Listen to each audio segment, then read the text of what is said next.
नमस्कार दर्शक बंधु यूट्यूब चैनल ओडिया एस्ट्रोलोजी रे हेमंत कुमार नायक आपण मान स्वागत जनाऊँगी। देश तथा देश बाहर मोर समस्त भाई भौणी मानू अनेक अनेक आंतरिक शुभेच्छा। आज राहु दशा और अंतर्दशा विषय आम सम्यक आलोचना करवा कि राहु अंतर्दशा 18 वर्ष आम गोटे पिलार जन्म एवं तार समय एवं महादशा भोग विषय नहीं जातक डेट ऑफ बर्थ बा जन्म समय 14/10/2014 पिलाटी जन्मग्रहण कर बयस अप टू 2023/8/30 सुधा 8 वर्ष 10 मास 16 दिन। जन्म राशि मृगशिरा मिथुन 5+3। जन्म समय को दशा भोग काल चक्रपात छेद जाई अभुक्त थिला मंगल दशार जन्म 0 वर्ष 10 मास 6 दिन अभुक्त। आम मंगल पर राहु महादशा आसवे राहु उक्त क्षेत्र में केते पर्यंत रहिबे शुभ फल कि अशुभ फल देखिए। राहु जे कि छलनात्मक ग्रह दानव प्रकृतिर जे कि राहु केतु एक जे कि आमर राक्षस प्रकृतिर देवता सह मिसी अमृत पान करने समय छलना करथिबा हेतु तमर शिरच्छेद होइथिला। प्रथमटी राहु द्वितीयटी केतु नाम परिचित। वर्तमान आम देखा विभिन्न ग्रंथ मतरे पराशर होरांक मतरे राहु दशा शुभ होइथिले समस्त प्रकार शुभत्व एवं राज्य लाभ अर्थ लाभ धनागम एवं ज्ञान प्रभाव में प्रशंसार पात्र हो जाती। राहु जेकोसी क्षेत्र में थांतु देखा राहु मन करंतु उच्च स्थान में राहु अवस्थान करुँच पंचम गृह सप्तम नवम एवं द्वादश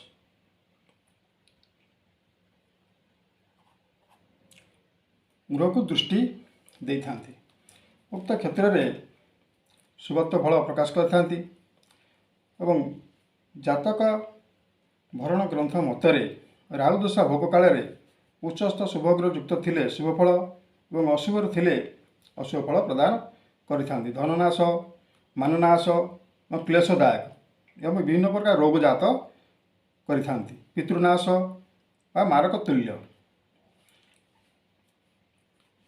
मानसागर पद्धति ग्रंथ मतरे राहु दशारे बुद्धिहानि मति विभ्रम एवं अतिभय और विषम आगत और मृत्युतुल्य कष्ट और स्वजन वियोग और धनहानि सूचना मिले।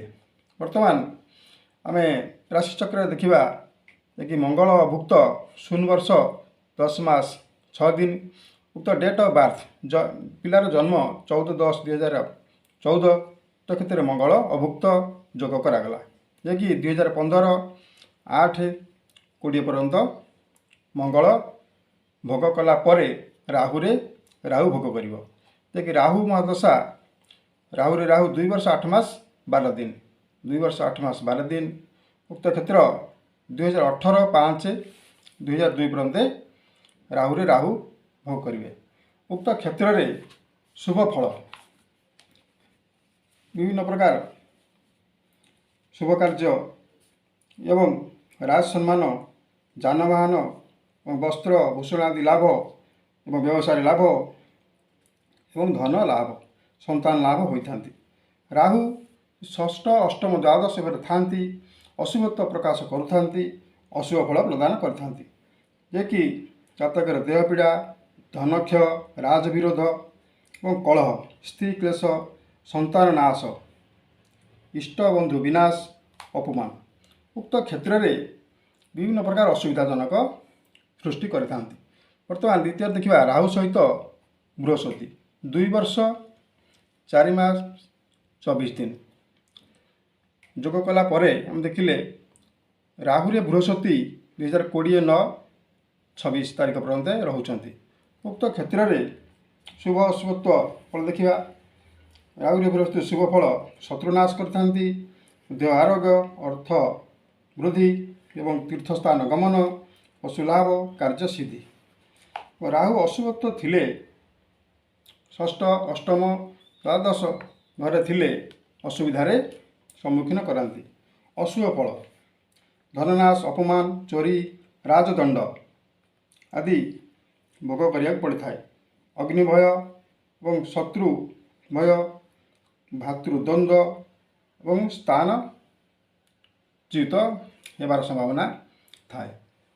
ରାହୁ ସହିତ ଶନି ଦେଖିବା 2 ବର୍ଷ 10 ମାସ 6 ଦିନ। ଅତଏବ 2023-8-2 ତାରିଖ ପର୍ଯ୍ୟନ୍ତ ଶନି ରହିବେ। ଶନିର ଶୁଭ ଫଳ ରାହୁ ସହିତ ଶନି ଅନ୍ତର୍ଦଶା ରହିଲେ ଶୁଭତ୍ୱ ଏବଂ ଅଶୁଭତ୍ୱ ବିଷୟରେ ଦେଖିବା। ଯେକି ରାହୁ ଶୁଭ ଫଳ ଶନି କ୍ଷେତ୍ରରେ 2 ବର୍ଷ 10 ମାସ 6 ଦିନ ଏବଂ ଭୟ, ଧନଲାଭ ଏବଂ କୁଟୁମ୍ବ ସୁଖ, ରାଜବୃତ୍ତି ଏବଂ ପୁଣ୍ୟ କାର୍ଯ୍ୟରେ ମତି ରହିଥାଏ।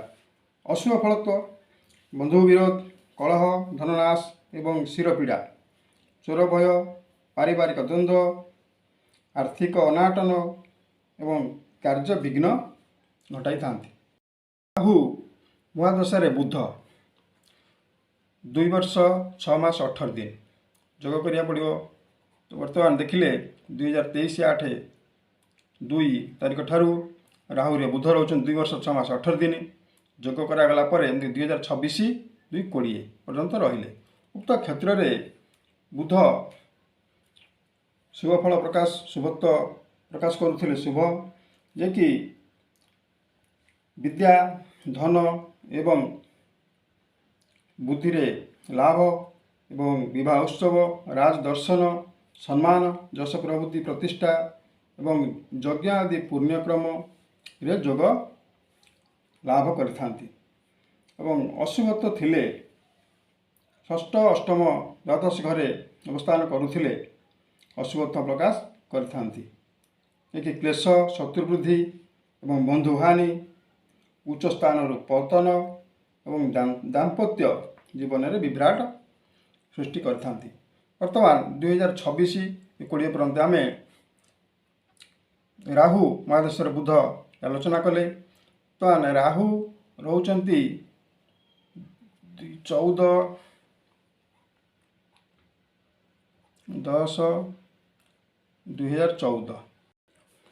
ତ ଡେଟ୍ ଅଫ୍ ବାର୍ଥ 14-10-2014। ତ କ୍ଷେତ୍ରରେ ରାହୁ 18 ବର୍ଷ ଅତିକ୍ରମ କରିବେ 2032-10-14 ପର୍ଯ୍ୟନ୍ତ ରାହୁ ମହାଦଶା ରହିବେ। ଆମେ ସମ୍ୟକ ଆଲୋଚନା ଯେ 2026-2-20 ପର୍ଯ୍ୟନ୍ତ ଆଲୋଚନା କଲେ। ରାହୁରେ ବୁଧ, ରାହୁରେ କେତୁ ଶୁଭତ୍ୱ ପ୍ରକାଶ କରୁଥିଲେ। କେତୁ ଫଳ ଦେଖିବା ଦେହ ଆରୋଗ୍ୟ, ମିତ୍ର ଲାଭ, ଧନ ଲାଭ, ଗୃହରେ ଶୁଭାଶୁଭ। ଏବଂ ରାହୁ ସହିତ କେତୁ ଅଶୁଭ ଫଳ ପ୍ରଦାନ କରୁଥିଲେ 1 ବର୍ଷ 0 ମାସ 18 ଦିନ। ପଶୁହାନି ଏବଂ ଧନହାନି, ବିରୋଧ ଓ କ୍ଷେତ୍ରନାଶ, ବାତ ଜ୍ୱରରେ ପୀଡ଼ିତ, ଅସ୍ତ୍ରାଘାତ ଏବଂ ଦନ୍ତ୍ରାଘାତ, ବିଷସର୍ପ ଭୟ ଏବଂ ସ୍ତ୍ରୀ ପୁତ୍ର ପରିବାର ପାଇଁ ବ୍ୟାକୁଳତା ସୃଷ୍ଟି ହୋଇଥାଏ। ବର୍ତ୍ତମାନ ରାହୁରେ ଶୁକ୍ର 3 ବର୍ଷ ଅବସ୍ଥାନ କରିବେ। ଉକ୍ତ କ୍ଷେତ୍ରରେ ଶୁକ୍ର ଶୁଭତ୍ୱ ପ୍ରକାଶ କରୁଥିଲେ ଶୁଭ, ଯେ କି ଧନ ଲାଭ ଏବଂ ଦେହ ଆରୋଗ୍ୟ, ନଷ୍ଟ ଦ୍ରବ୍ୟ ପ୍ରାପ୍ତି, ଗୃହରେ କଲ୍ୟାଣ କର୍ମ ଏବଂ ନୂତନ ଗୃହ ନିର୍ମାଣ, ଉଚ୍ଚ ପଦ ପ୍ରାପ୍ତି ଏବଂ ସନ୍ତାନ ସୁଖ ଲାଭ ପ୍ରାପ୍ତି ହୋଇଥାଏ। ଶୁକ୍ର ଅଶୁଭତ୍ୱ ଫଳ ପ୍ରକାଶ କରୁଥିଲେ ସର୍ପ ଭୟ, କୁଟୁମ୍ବ ପୀଡ଼ା, ଅର୍ଥହାନି ଏବଂ ଶତ୍ରୁ ବୃଦ୍ଧି, ବୃଥା ଭ୍ରମଣ କରାଇଥାଏ। ରାହୁରେ ରବି 0 ବର୍ଷ 10 ମାସ 14 ଦିନ ଅତିକ୍ରମ କରନ୍ତି। ଉକ୍ତ କ୍ଷେତ୍ରରେ शुभत्व होइथिले धनलाभ, प्रीतिलाभ, बंधुलाभ एवं कर्म निजुक्ति एवं नूतन स्थान दर्शन लाभ थाए। राहु अशुभत्व प्रकाश करुथिले राजदंड एवं शत्रुवृद्धि, अर्थव्यय एवं माल्य मकद्दमारे खर्चांत और देह क्लेश, कर्महानि और अस्थिर मन। तो राहुरे चंद्रमा दशा 1 वर्ष 6 मास 0 दिन उक्त क्षेत्र में राहुरे चंद्र शुभत्व थिले शुभ फल प्रकाश करती। धनलाभ, सम्मान लाभ, कुटुंब सुख एवं उच्च पद प्राप्ति, गृहक्षेत्र वृद्धि एवं मातृलाभ एवं विभिन्न देव उपासना लिप्त रुहंती। अशुभत्व प्रकाश करुथिले अशुभ फल होता है जे कि शत्रु भय, धनक्षय, चोर भय एवं हिंस्र जंतुक भय, कलह, स्वास्थ्य हानि एवं स्थानांतर योग। राहुरे मंगल 1 वर्ष 0 मास 18 दिन मंगल स्वक्षेत्र में थिले कि मंगल शुभत्व थिले शुभ फल प्रदान करती जे कि भूमिलाभ, सुस्थ देह, प्रफुल्लित मन, तीर्थयात्रा, भातृसुख एवं गृह क्षेत्र आदि लाभ होता है। मंगल अशुभत्व प्रकाश करुथिले कुटुंब विरोध, अर्थव्यय एवं विरक्त दुश्चिंता योग, पीड़ा एवं बुद्धि हानि, क्लेश और स्थानच्युत होता। तो क्षेत्र में आम पिलार जन्म एवं जन्मर दशा भोग काल एवं राहुंकर स्थिति विषय समय आलोचना कले। आपण मानक उक्त भिडियोटी भल लगी थाए ताले आपण लाइक करेंगे, शेयर करेंगे और सब्सक्राइब करेंगे। जय जगन्नाथ।